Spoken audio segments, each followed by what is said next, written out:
Hey guys, so I got another firearm to do a video on. So this is a friend's.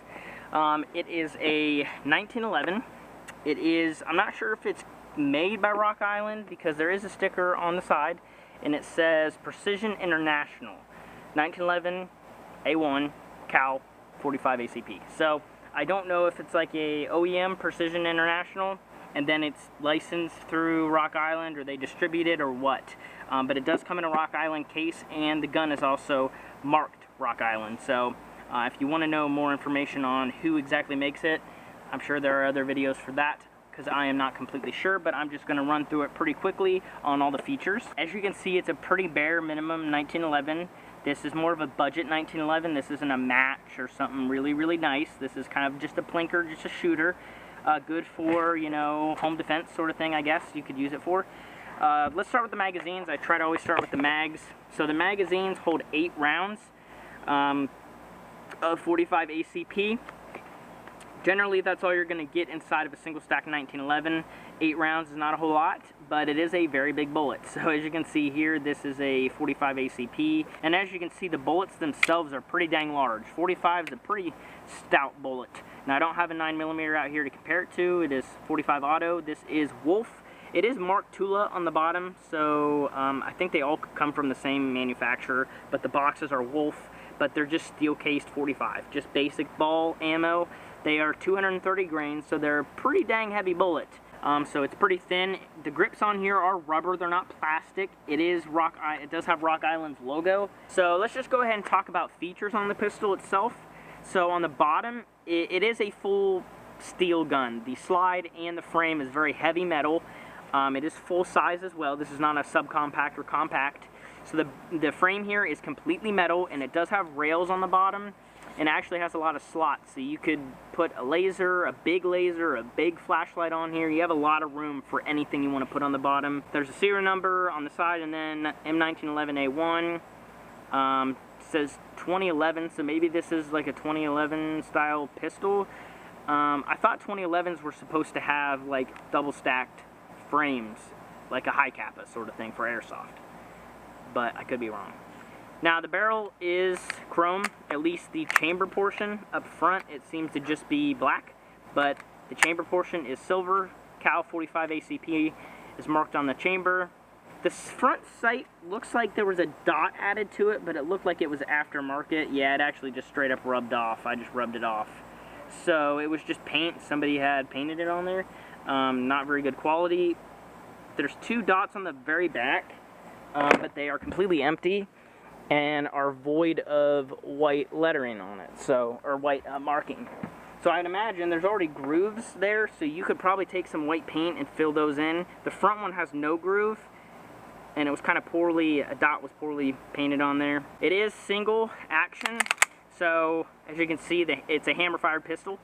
When you fire the gun, you can't fire it again unless it actually makes a cycle and then recocks the hammer.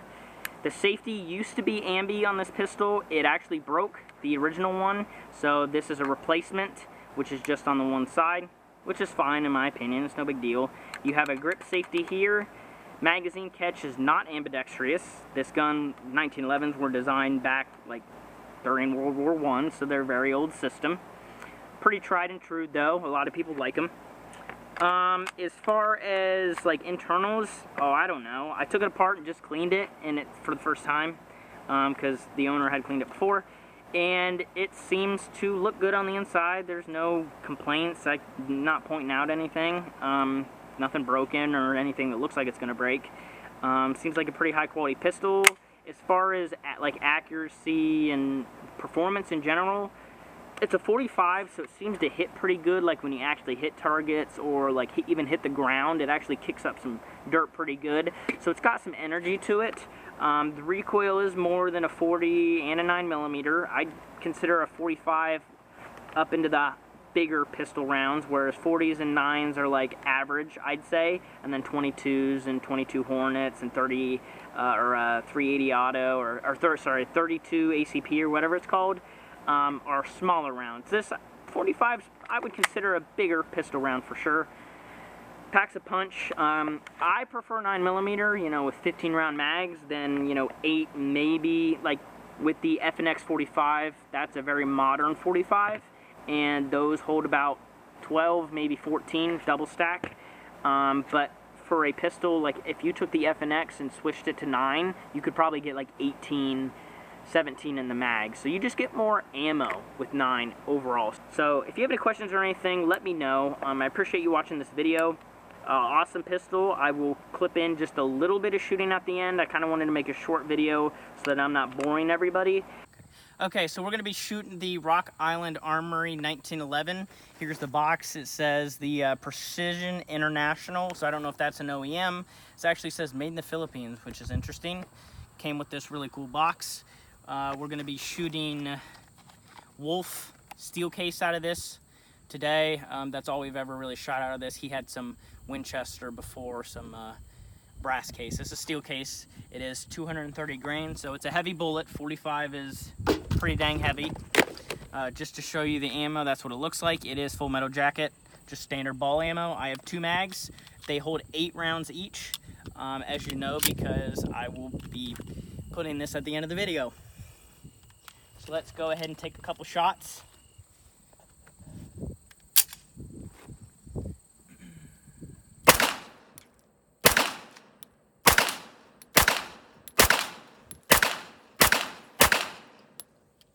First mag, switch to the second one.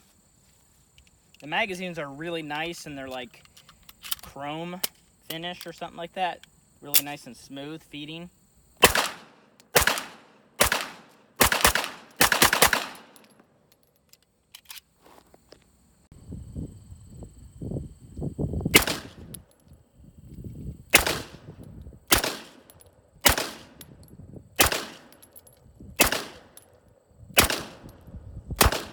I don't know if it can reach that steel plate out there.